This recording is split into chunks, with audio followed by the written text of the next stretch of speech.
ఇది ఇంట్లో ఉన్న టెంపుల్. అది చూడండి, బ్రహ్మ విష్ణు మహేశ్వరులు పైన, కింద పేరెంట్స్, అది ప్లేస్ గాడ్, ఇది ప్రొటెక్టర్. అంటే మనం శివుడు అనుకుంటామా, శివుడు ప్రొటెక్టర్ లాగా. ఇది వాళ్ళ టెంపుల్. ప్రతిరోజు పూజ చేయాల్సిందే ఇది ఇంట్లో. మళ్ళీ ఇది కాక ప్రతి ఊరికి ఒక టెంపుల్ ఉంటుంది. అలా ప్రతి ప్రాంతానికి ఒక టెంపుల్ ఉంటుంది. అలాగే ప్రతి స్టేట్కి ఒక టెంపుల్ ఉంటుంది. ఇది మెయిన్ టెంపుల్. వీళ్ళు మనలాగా ఇంట్లో పెద్దవాళ్ళు ఎవరైనా చనిపోతే ఆ రోజే తీసేయాలి, రాత్రికల్లా తీసేయాలి, అలా చేయరు. వాళ్ళు మంచి రోజు చూడాలి.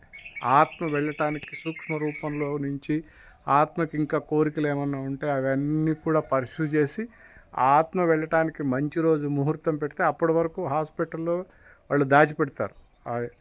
ఆ టైం తీసుకొని అప్పుడు క్రిమినేషన్ చేస్తారు. సో చాలా సిస్టమేటిక్గా ఇది మీ అందరికీ చెప్పాలి, అందుకని తీశాను ఈ వీడియో.